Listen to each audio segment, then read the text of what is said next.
ఆదిలాబాద్ జిల్లాలో సద్దుల బతుకమ్మ సంబరాలు ఘనంగా జరిగాయి. ప్రతి ఏడాది నవరాత్రులు ముగిసిన అనంతరం దుర్గామాత నిమజ్జన కార్యక్రమం తర్వాత సద్దుల బతుకమ్మ నిర్వహిస్తుంటారు. బతుకమ్మ అంటే సంస్కృతి సాంప్రదాయాలకు నిదర్శనమని అక్కడి మహిళలు అంటున్నారు. తీరొక్క పూలను తీసుకొచ్చి బతుకమ్మగా పేర్చి పండుగను సంతోషంగా జరుపుకున్నారు. వివిధ పూలతో పేర్చిన బతుకమ్మను నీటిలో నిమజ్జనం చేశారు. అత్తవారింటి నుంచి తమ ఇంటికి వచ్చి స్నేహితులతో బతుకమ్మ జరుపుకోవడం సంతోషంగా ఉందని మహిళలు అన్నారు.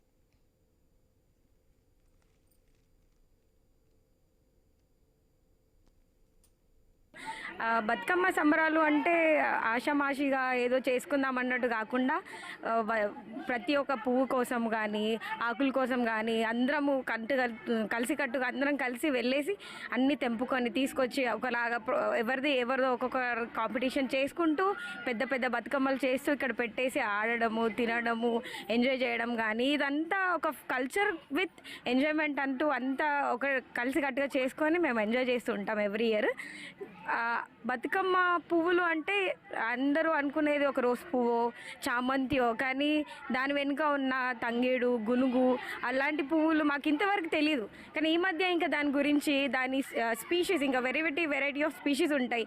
దాన్ని తెలవడము, దాన్ని వాటర్లో వేస్తే దాన్ని పొల్యూషన్ కంట్రోల్ చేయడం కానీ వాటర్ ప్యూరిటీని పెంచడం కానీ ఇవన్నీ కూడా ఒక మంచి కల్చర్.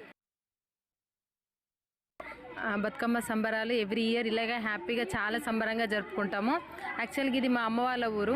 యాక్చువల్లీ మేము కూడా ఇక్కడే, కానీ ఉద్యోగరీత్యా నేను వేరే ఊర్లో ఉంటున్నా కూడా ప్రతి సంవత్సరం ఎంత బిజీ షెడ్యూల్ ఉన్నా ఈ 9 రోజులు మటుకి ఖచ్చితంగా ఇక్కడికి వచ్చి మా అమ్మ వాళ్ళతోని మా మరదళ్ళతోని అందరితోని చాలా సంతోషంగా ఈ ఫెస్టివల్ సెలబ్రేట్ చేసుకుంటాం.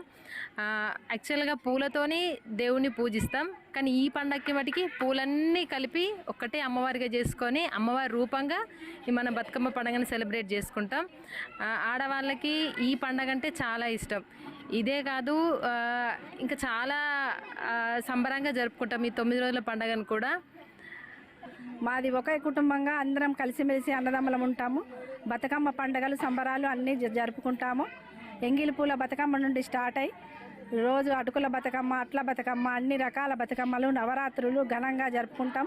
చిన్నలు పెద్దలు అందరు కలిసి ఆడుకుంటాము, పాటలు పాడుతాము. చిన్నపిల్లలు పెద్ద పిల్లలు అని తారతమ్యం లేకుండా అందరము కలిసి బతుకమ్మలు బాగా ఆడుకుంటాము. చివరి రోజున రకరకాల పూలు తీసుకొని వచ్చి పెద్ద బతుకమ్మలు చేసుకొని